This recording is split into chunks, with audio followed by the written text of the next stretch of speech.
ವೀಕ್ಷಕರೇ, ನಕ್ಷತ್ರ ನಾಡಿ ವಿಶೇಷ ನೇರ ಪ್ರಸಾರ ಕಾರ್ಯಕ್ರಮಕ್ಕೆ ತಮ್ಮೆಲ್ಲರಿಗೂ ಪ್ರೀತಿಯ ಸ್ವಾಗತ. ನಾನು ಕಾವ್ಯ ವಿಶ್ವಕರ್ಮ. ಎಂದಿನಂತೆ ಜ್ಯೋತಿಷ್ಯ ಶಾಸ್ತ್ರದ ಬಗ್ಗೆ ಪ್ರಖರವಾದ ಮಾಹಿತಿಯನ್ನ ನೀಡೋದಕ್ಕೆ ನಮ್ಮ ಕಾರ್ಯಕ್ರಮದಲ್ಲಿ ನಮ್ಮೊಂದಿಗಿದ್ದಾರೆ ಮಾಸ್ಟರ್ ಪಂಡಿತ ದಿನೇಶ್ ಗುರೂಜಿಯವರು. ಅವರನ್ನ ಕಾರ್ಯಕ್ರಮಕ್ಕೆ ಬರಮಾಡಿಕೊಳ್ತಾ ಕಾರ್ಯಕ್ರಮವನ್ನ ಶುರು ಮಾಡ್ತಾ ಹೋಗೋಣ. ಗುರುಗಳೇ ನಮಸ್ತೆ. ಕಾರ್ಯಕ್ರಮಕ್ಕೆ ಆತ್ಮೀಯವಾದ ಸ್ವಾಗತ, ಸುಸ್ವಾಗತ. ಓಂ ಶ್ರೀ ಗುರುಭ್ಯೋ ನಮಃ. ಹರಿ ಓಂ. ಓಂ ಸೋಂ ಸೋಮಾಯ ನಮಃ. ಓಂ ನಮೋ ಭಗವತೆ ವಾಸುದೇವಾಯ. ಓಂ ನಮೋ ನಾರಾಯಣಾಯ. ನಮಸ್ಕಾರ ಗುರುಗಳನ್ನ ಕಾರ್ಯಕ್ರಮಕ್ಕೆ ಬರಮಾಡಿಕೊಂಡಿದ್ದಾಯ್ತು. ಇದೀಗ ನಿಮ್ಮ ಕೆಲಸ ಸ್ಕ್ರೀನ್ ಮೇಲೆ ಕಾಣಿಸ್ತಾ ಇರುವಂತಹ ನಂಬರ್ಗೆ ಕರೆ ಮಾಡಿ ನಿಮ್ಮ ಯಾವುದೇ ಸಮಸ್ಯೆಗಳಿರಬಹುದು, ಎಂತಹದ್ದೇ ಸಮಸ್ಯೆಗಳಿರಬಹುದು, ಆ ಸಮಸ್ಯೆಗಳಿಗೆ ಜ್ಯೋತಿಷ್ಯ ಮಾರ್ಗದಲ್ಲಿ ಪರಿಹಾರವನ್ನ ಕಂಡುಕೊಳ್ಳಿ ಅಂತ ಹೇಳ್ತಾ ಕಾರ್ಯಕ್ರಮದಲ್ಲಿ ಮೊದಲ ಕರೆ ಸಿದ್ಧವಾಗಿದೆ. ಮಾತನಾಡಿಸ್ತಾ ಹೋಗೋಣ. ನಮಸ್ತೆ, ಎಲ್ಲಿಂದ ಕಾಲ್ ಮಾಡಿದ್ದೀರಾ? ತಮ್ಮ ಹೆಸರು? ಹಲೋ, ನಮಸ್ತೆ ಮ್ಯಾಮ್. ಎಲ್ಲಿಂದ ಕಾಲ್ ಮಾಡಿದ್ದೀರಾ? ಬೆಂಗಳೂರಿಂದ. ಓಕೆ, ಯಾರ ಬಗ್ಗೆ ಕೇಳಬೇಕಾಗಿತ್ತು? ನನ್ ಬಗ್ಗೆನೇ ಕೇಳ್ಬೇಕಾಗಿತ್ತು. ಯಾವ ವಿಚಾರವಾಗಿ? ನನ್ನ ಕೆಲ್ಸದ ವಿಚಾರ. ಓಕೆ, ನಿಮ್ಮ ಡೇಟ್ ಆಫ್ ಬರ್ತ್ ಹೇಳಿ. ಪ್ರಶ್ನಾಶಾಸ್ತ್ರಕ್ಕೆ ಹಾಗಾದ್ರೆ 1 to 249 ಒಳಗಡೆ ಒಂದು ಸಂಖ್ಯೆಯನ್ನ ಹೇಳಿ. 15. ಏನ್ ಓದ್ಕೊಂಡಿದ್ದೀರಾ ಅಥವಾ ಏನ್ ಕೆಲಸ ಮಾಡ್ತಾ ಇದ್ದೀರಾ? ಹೋಗ್ತಾ ಇದ್ದೀನಿ ಸ್ಕೂಲಿಗೆ. ಓಕೆ, ಅದು ಸ್ವಲ್ಪ ಸ್ಯಾಲರಿ ಕಮ್ಮಿ ಇರುತ್ತೆ. ಓಕೆ, ಗುರುಗಳಿದ್ದಾರೆ, ಮಾತನಾಡಬಹುದು. ನಮಸ್ಕಾರ. ನಮಸ್ತೆ ಗುರುಜಿ. ಕೇಳಿರ್ತಕ್ಕಂಥ ಪ್ರಶ್ನಾಶಾಸ್ತ್ರದಲ್ಲಿ ಚಂದ್ರ ಮನಸ್ಸನ್ನು ತೋರಿಸ್ತಕ್ಕಂಥದ್ದು 3-10-10 ಕಾಂಬಿನೇಷನ್ ತೋರಿಸ್ತಾ ಇದೆ. ಈ ವಿಚಾರದಲ್ಲಿ ರಾಹು 2042ವರೆಗೂ ಕೂಡ ಇದೆ. ರಾಹು 10ನೇ ಮನೆ ಒಳ್ಳೆ ಪೊಸಿಷನ್ ಸಿಗುತ್ತೆ ನಿಮಗೆ. ದಶಾದಲ್ಲಿ ಖಂಡಿತ ನಿಮಗೆ ಆಗುತ್ತೆ ಅಂತ ತೋರಿಸ್ತಾ ಇದೆ. ಈಗ ಭುಕ್ತಿ ಅಂತರ್ಭುಕ್ತಿಯ ಕಾಂಬಿನೇಷನ್ ಏನಾದ್ರು ನೋಡ್ತು ಅಂತಂದರೆ ಬದಲಾವಣೆ ಮಾಡಬೇಕು ಅಂತಂದರೆ ಖಂಡಿತ ಟೈಮು ಚೆನ್ನಾಗಿದೆ, ಬದಲಾವಣೆ ಮಾಡ್ಬೋದು, ಅಥವಾ ಮುಂದಿನ ವರ್ಷ ಬದಲಾವಣೆ ಮಾಡೋಕ್ಕೆ ಹೆಲ್ಪ್ ಆಗುತ್ತೆ.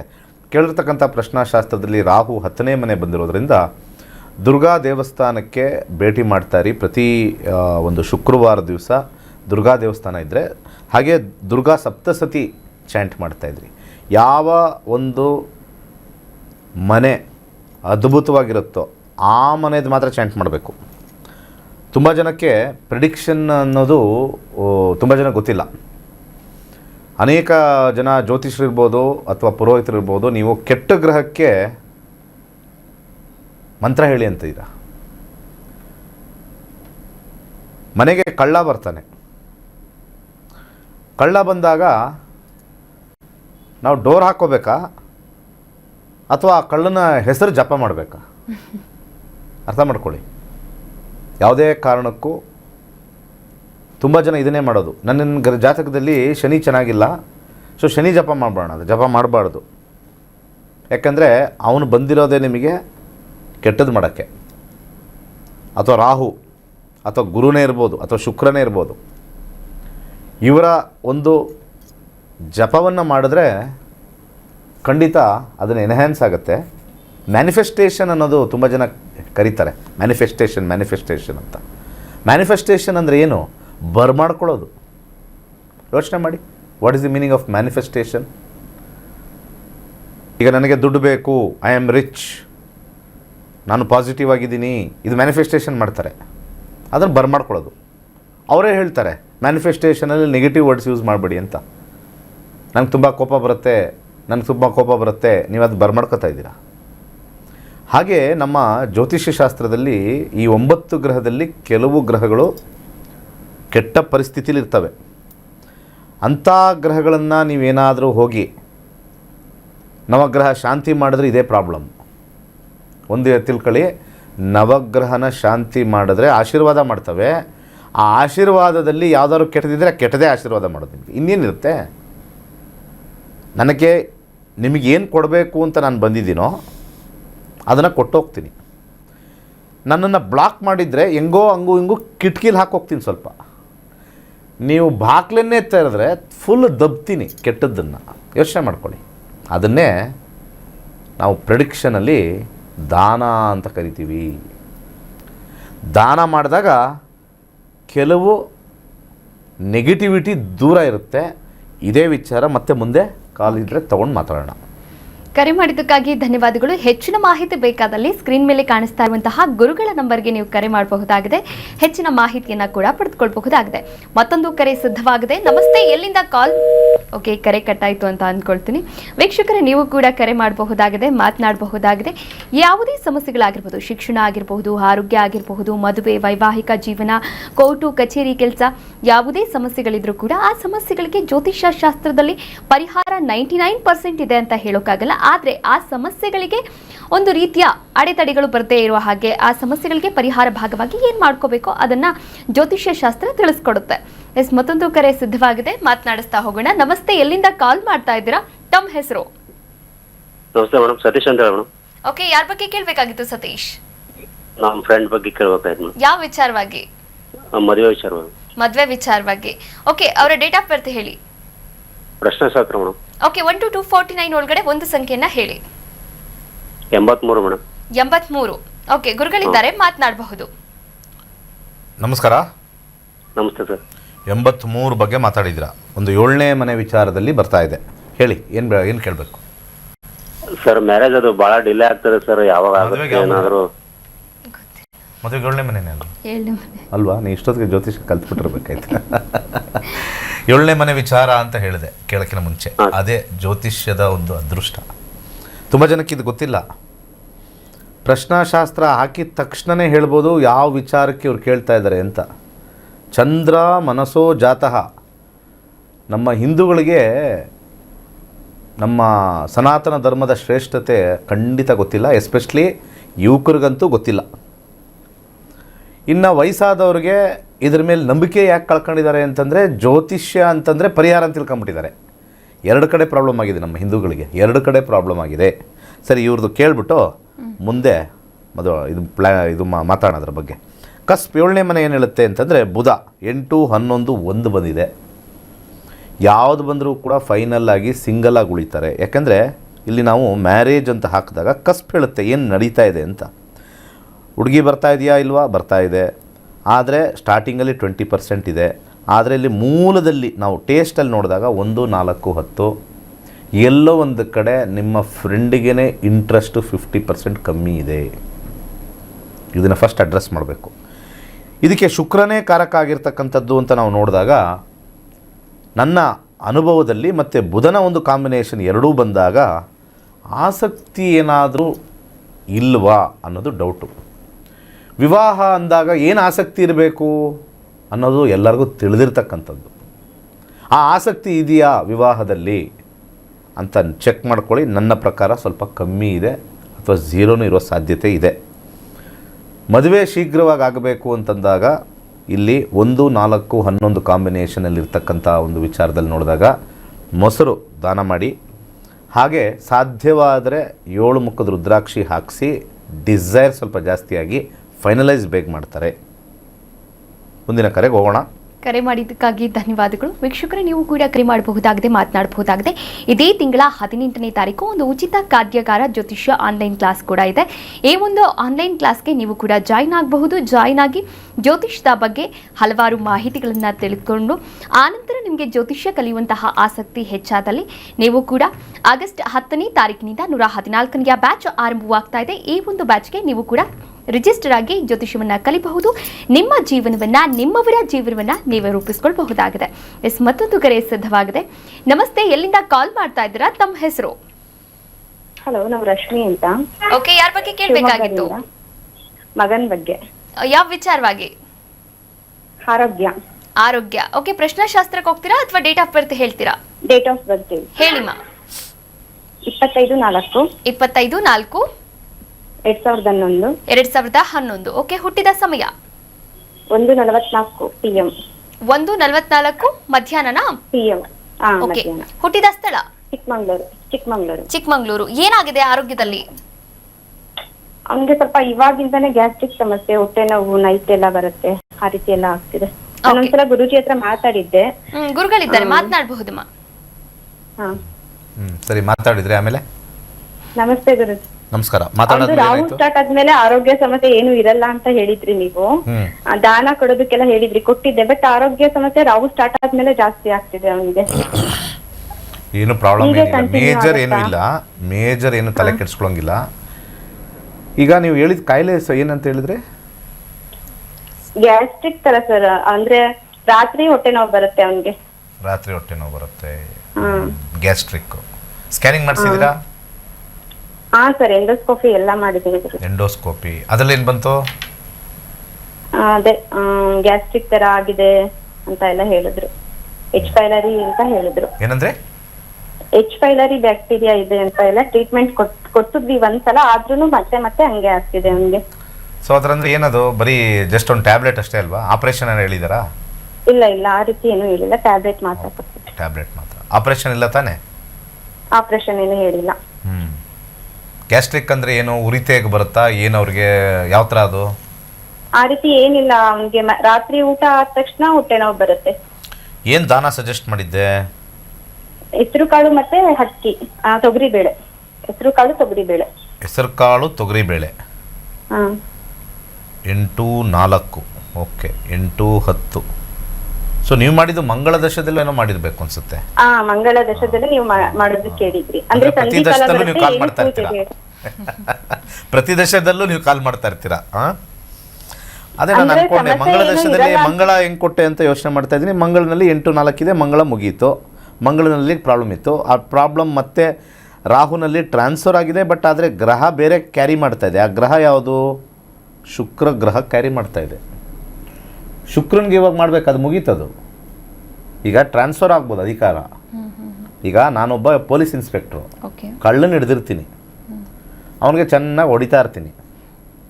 ಆ ಪೊಲೀಸ್ ಟ್ರಾನ್ಸ್ಫರ್ ಆದಮೇಲೆ ಇನ್ನೊಬ್ಬ ಪೊಲೀಸ್ ಬಂದು ಅವನದು ಹೊಡೆಯೋದೇ ಕಾರ್ಯಕ್ರಮ ಇತ್ತು ಅಂತಂದರೆ ಅವ್ನು ಮತ್ತೆ ಕರೆದು ಹೊಡಿತಾ ಇರ್ತಾನೆ. ಸೊ ಹಂಗೆ ಗ್ರಹಗಳು, ನಂದು ಮುಗಿತಾ, ನಿಂದು ಬಂತ, ನಿಂದೇನಿದೆ ನಂಬರು, ನಂದು 8 ಇದೆ ಕಣ, ಆಯಿತು ನಾನು ಹಾಕದೆ ಅವನಿಗೆ, ಅಷ್ಟೇ. ಅರ್ಥ ಮಾಡ್ಕೊಳ್ಳಿ. ಆದರೆ ಮುಂಚೆಗಿನ ಉತ್ತಮವಾಗಿದೆ ಅಂತ ಯಾಕೆ ಹೇಳಿದೆ ಅಂದರೆ, ಇಲ್ಲಿ 8 ಅನ್ನೋದು ಮಂಗಳನಲ್ಲಿ, ಸಬ್ಲಾಡಲ್ಲಿ ನಕ್ಷತ್ರದಲ್ಲೂ 8, ಇದರಲ್ಲೂ 8, ಇದು ಘನಘೋರವಾಗಿರ್ತಕ್ಕಂಥ ಕಾಂಬಿನೇಷನ್. ಇದು ನಾನು ಹೇಳಬಾರ್ದು, ನಾನು ಕೆಲವು ಬೇರೆಯವ್ರ ಥರ ಹೇಳಲ್ಲ, ಬಟ್ ಇದೊಂಥರ ಡೆತ್ಗೆ ನಿಯರ್ ಕಾಂಬಿನೇಷನ್ ಅಂತ ಕರೀತಾರೆ. ಸಾವಿಗೆ ಹತ್ತಿರದ ಇರ್ತಕ್ಕಂಥ ಕಾಂಬಿನೇಷನ್ನು. ಅದರಿಂದ ಪಾರಾಗಿ ಈಗ ಸದ್ಯಕ್ಕೆ ನಾವು ಇಲ್ಲಿ ಏನಂತ ಹೇಳ್ತಾರೆ, ಹೆಲ್ತ್ ಅಂತ ನಾವು ಹಾಕಿದಾಗ ಅಲ್ಲಿ ನೋಡ್ಬೋದು ನೀವೆಲ್ಲ ರೆಡ್ ಇರೋದೆಲ್ಲ, ಇವೆಲ್ಲ ರೆಡ್ ಇದೆ, ಇವೆಲ್ಲ ರೆಡ್ ಹೋಗಿ ಗ್ರೀನ್ ಆಗಿದೆ. ಹಾಗೆ ಇವ್ರಿಗೆ ಏಜ್ ಬಂದುಬಿಟ್ಟು ಜಸ್ಟ್ 12, ಈಗ ಎಷ್ಟಾಗಿದೆ, ಒಂದು 14-15 ವರ್ಷ ಆಗಿರ್ಬೇಕಲ್ಲ, ಅಲ್ಲ ಇಲ್ಲೇ ಇರುತ್ತೆ ಅನ್ಸುತ್ತೆ. ನಮ್ಮದು ಏಜ್ ಇಲ್ಲಿ ಹಾಕಿರ್ತೀವಿ ನಾವು, 15 ವರ್ಷ ಆಗಿದೆ. 8ನೇ ಮನೆ ಹೋಗಬೇಕು ಅಂತಂದರೆ ಇನ್ನೊಂದು ಶಾಸ್ತ್ರದಲ್ಲಿ ಇನ್ನೊಂದಿದೆ, ಜ್ಯೋತಿಷ್ಯ ಕಲ್ತ್ರೆ ಸಮಸ್ಯೆ ಹೊಟ್ಟೋಗುತ್ತೆ. ಇದು ಚಾಲೆಂಜ್. ಇದು ತುಂಬ ಜನ ಕೇಳ್ತೀನಿ, ಸಮಸ್ಯೆ ಏನಾದ್ರು ಬಂತು ಅಂದರೆ 50% ಕಮ್ಮಿ ಆಗಿಬಿಡುತ್ತೆ ಜ್ಯೋತಿಷ್ಯ ಕಲ್ತ್ರೆ. ಇವರೆಲ್ಲ ಲಕ್ಷಾಂತರ ರೂಪಾಯಿ ಬೇಕಾದ್ರೆ ಆಸ್ಪತ್ರೆಗೆ ಸುರಿತಾರೆ. 7,999 ಕೊಟ್ಟು ಜ್ಯೋತಿಷ್ಯ ಹುಡುಗನ ಕಲಿಸಿ ಅಂತಂದರೆ ಸಾಯಂಕಾಲ ಹೊತ್ತು ಕೂತ್ಕೊಳ್ಳಿ ಅಂತಂದರೆ ಆಗಲ್ಲ. ಬೇಕಾದ್ರೆ ಇನ್ನೂ ನೆಕ್ಸ್ಟ್ ದಶಾಗೂ ಕಾಲ್ ಮಾಡ್ತಾ ಇರ್ತಾರೆ ನಮಗೆ. ನೆಕ್ಸ್ಟ್ ದಶಾಗೂ ಕಾಲ್ ಮಾಡ್ತಾ ಇರ್ತಾರೆ ಫ್ರೀಯಾಗಿ. ಅದು ಡಾಕ್ಟ್ರುಗಳಿಗೆ ದುಡ್ಡು ಕೊಡ್ತಾರೆ. ನನಗೇನು ಬಂತಿಲ್ಲಿ, ನಾನು ಪರಿಹಾರ ಕೊಟ್ಟು ಅವ್ರಿಗೆ ಕಾನ್ಫಿಡೆನ್ಸ್ ಕೊಟ್ಟಿದ್ದೀನಿ, ಕಾನ್ಫಿಡೆನ್ಸ್ ಫ್ರೀಯಾಗಿ ಕೊಟ್ಟಿದ್ದೀನಿ. ಆ ಡಾಕ್ಟ್ರುಗಳು ಯಾವ ಕಾನ್ಫಿಡೆನ್ಸು ಕೊಟ್ಟಿಲ್ಲ. ನಾನು ಹೇಳ್ತೀನಿ ಏನೂ ಆಗಲ್ಲ, ಹಾಗೆ ಇರುತ್ತೆ. ಆದರೆ ಮುಂಚೆ ಹೇಳಿದ್ದೆ ಅದು 100ರಷ್ಟಿತ್ತು, ಇವಾಗ 20-30% ಅಷ್ಟಿದೆ, ಇರುತ್ತೆ. ಇನ್ನೂ ಕಮ್ಮಿ ಆಗಬೇಕಾ? ಜ್ಯೋತಿಷ್ಯ ಕಲೀರಿ. ಅರ್ಥ ಆಯ್ತಾ? ನನಗೆ ಯಾವ ಫೀಸು ಬರಲಿಲ್ಲ. ಡಾಕ್ಟ್ರಿಗೆ ಚೆಕ್ ಮಾಡಿಬಿಟ್ಟು ಡಾಕ್ಟ್ರ್ ಫೀಸ್ ತಗೊಂಡ್ರು, ಟ್ಯಾಬ್ಲೆಟ್ ಕೊಟ್ಟವನಿಗೆ ಫಾರ್ಮಸಿ ಅವನಿಗೆ ದುಡ್ಡು ಬಂತು. ಇನ್ನೊಂದು ಸತಿ ಹೋಗಿ ಚೆಕ್ ಮಾಡಿಸಿದಾಗ ಡಾಕ್ಟ್ರಿಗೆ ಮತ್ತೆ ಏನು ಫ್ರೀ ಸರ್ವಿಸ್ ಕೊಟ್ಟಿರಲಿಲ್ಲ, ಅವ್ರಿಗೂ ದುಡ್ಡು ಕೊಟ್ಟರು. 2025ರಲ್ಲಿ ಜ್ಯೋತಿಷ್ಯ ಹೇಳ್ಬೇಕಾದ್ರೆ ಫ್ರೀಯಾಗಿ ಹೇಳಿದೆ, ಪರಿಹಾರ ಕೊಟ್ಟೆ, ಕಂಟ್ರೋಲಲ್ಲಿತ್ತು. ರಾಹು ದಶೆಯಲ್ಲಿ ಮತ್ತೆ ಇಲ್ಲಿ ಕಾಲ್ ಮಾಡಿದ್ರು, ಫ್ರೀಯಾಗಿ ಪರಿಹಾರ ಕೊಟ್ಟೆ, ದುಡ್ಡು ಕೊಡಲಿಲ್ಲ. ಸೊ ಜ್ಯೋತಿಷಿಗಳನ್ನು ದೂಷಿಸ್ತಕ್ಕಂಥವ್ರಿಗೆ ಒಂದು ಕ್ವಶನ್ ಕೇಳ್ತಾ ಇದ್ದೀನಿ, ಕಮೆಂಟ್ ಆಗ್ತಿರಲ್ಲ ಫ್ರೀ ಗಿರಾಕಿಗಳು ಅಂತ. ನಾವು ಫ್ರೀ ಗಿರಾಕಿಗಳೇ ಆಗಿರೋದು ಇವಾಗ ಅಲ್ವಾ? ಆ ತಾಯಿ ಮನಸ್ಸಾಕ್ಷಿ ಕೇಳ್ಕೋಬೇಕು. 2 ಸತಿ ಕೇಳಿದೆ ನಾನೇನು ಕೊಟ್ಟೆ ಅಂತ ಗುರುಗೆ. ನನಗೆ ಗತಿ ಇಲ್ಲ ಅಂತ ಕೇಳ್ತಾ ಇಲ್ಲ. ಭಕ್ತಿ ಶ್ರದ್ಧೆ ಬರೋದೇ ನಾವು ಫೀಸ್ ಕಟ್ಟಿದ್ದೀವಿ ನಾವು ಹೇಳಿದ್ದು ಮಾಡಬೇಕು ಅಂತ ಬರುತ್ತೆ. ನಾನು ಉಚಿತ ಜ್ಯೋತಿಷ್ಯ ಎಲ್ಲರಿಗೂ ಹೇಳ್ಕೊಡ್ತೀನಿ ನಾಳೆ, 100% ಹೇಳ್ಬೋದು, ಏನು ತೊಂದರೆ ಇಲ್ಲ. ಭಗವಂತ ನನಗೆ ಯಾವುದರಲ್ಲೂ ಕಮ್ಮಿ ಮಾಡಿಲ್ಲ, ಫಸ್ಟ್ ಕ್ಲಾಸ್ ಆಗಿದ್ದೀನಿ, ಅದ್ಭುತವಾಗಿದ್ದೀನಿ. ದುಡ್ಡು ಅವಶ್ಯಕತೆ ಇಲ್ಲ ನನಗೆ. ಬರೋ ದುಡ್ಡನ್ನು ಮೊದಲನೇದಾಗಿ ಹೇಳ್ತಾ ಇರ್ತಕ್ಕಂಥದ್ದು ದೇವಸ್ಥಾನಕ್ಕೆ ಹಾಕ್ತಾಯಿದ್ದೀವಿ. ಅಲ್ಲಿ ಬಡವರಿಗೆ ಮದುವೆ, ಆಟೋ ಡ್ರೈವರ್ಗೆ, ಕ್ಯಾಬ್ ಡ್ರೈವರ್ಗೆ 4-5 ಲಕ್ಷ ಇರ್ತಕ್ಕಂಥದ್ದನ್ನು ಕೇವಲ 1-1.25 ಲಕ್ಷಕ್ಕೆ ನಾವು ಒಂದು ಚೌಲ್ಟ್ರಿ ಕಟ್ತಾಯಿದ್ದೀವಿ, ಅದನ್ನು ಕೊಡ್ತಾಯಿದ್ದೀವಿ. ನೀವು ಕೊಡೋ ದುಡ್ಡುಗಳೆಲ್ಲ ಅಲ್ಲಿ ಹೋಗ್ಬೋದಲ್ವಾ, ಪುಣ್ಯ ಸಂಪಾದನೆ ಮಾಡ್ಬೋದಲ್ವಾ. ನನಗೆ ಕೊಡ್ತಾಯಿದ್ದೀನಿ ಅಂತ ಅಂದ್ಕೊಳ್ಳೇಬೇಡ್ರಿ ರೀ, ತಲೆ ಸ್ವಲ್ಪ ಇಟ್ಕೊಳ್ಳಿ. ಕ್ಲಾಸಿಗೆ ಬರೋರು ಅಷ್ಟೇ, ಯಾರ್ಯಾರು ನಮ್ಮ ಸ್ಟೂಡೆಂಟ್ಸು ನನ್ನ ಬಗ್ಗೆನೇ ಅಪಪ್ರಚಾರ ಮಾಡ್ತಿರಲ್ಲ ಅವ್ರಿಗೂ ಇದೇನೇ ಹೇಳೋದು, ನಿಮಗೆ ಕರ್ಮ ಕಟ್ಕೊಬೇಡಿ ನನ್ನ ಕಡೆಯಿಂದ. ಯಾಕಂದರೆ ನಾನು ಮಾಡ್ತಕ್ಕಂಥ ಕೆಲಸ ಇವತ್ತು ಕೂಡ 2004ರಲ್ಲಿ ಕಟ್ಟಿರ್ತಕ್ಕಂಥ ಮನೇಲೇ ಇದ್ದೀನಿ. ಅಪಾರವಾಗಿರ್ತಕ್ಕಂಥ ಸಂಪಾದನೆ ಮಾಡಿದ್ರೂ ಕೂಡ ತೊಗೊಂಡೋಗಿ ಒಂದು ಚೌಲ್ಟ್ರಿಗೆ ಹಾಕದೆ ಹೊರತು ನಾನು ಯಾವುದಾದ್ರು ಒಂದು ಡಾಲರ್ಸ್ ಕಾಲೋನಿಲೋ ಜಯನಗರಲ್ಲೋ ಒಂದು ದೊಡ್ಡ ಬಂಗ್ಲೆ ಕಟ್ಟಿಲ್ಲ. ಇವತ್ತು ಅದೇ ಮನೇಲೇ ಇದ್ದೀನಿ. ನಾನು ದುಡಿಯೋ ಟೈಮಲ್ಲಿ ನನಗೆ ಅವಾಗ ನನಗೆ ಗೊತ್ತಿರೋಂಗೆ ಒಂದು 15,000 ಬರ್ತಾಯಿತ್ತು ಅನಿಸುತ್ತೆ, 15-20 ಸಾವಿರ ಸಂಬಳ ತಿಂಗಳಿಗೆ. ಆ ಟೈಮಲ್ಲಿ ಅದೇ ಮನೆ, ಇವತ್ತು ಅದೇ ಮನೇಲೇ ಇದ್ದೀನಿ. ಹಂಗಂದ ತಕ್ಷಣ ಲೈಫ್ ಸ್ಟೈಲ್ ಚೇಂಜ್ ಮಾಡ್ಕೋಬೇಕು ಅಂತ ಏನಿಲ್ಲ, ಲೈಫ್ ಸ್ಟೈಲ್ ಚೆನ್ನಾಗೇ ಮಾಡ್ಕೊಂಡಿದ್ದೀನಿ.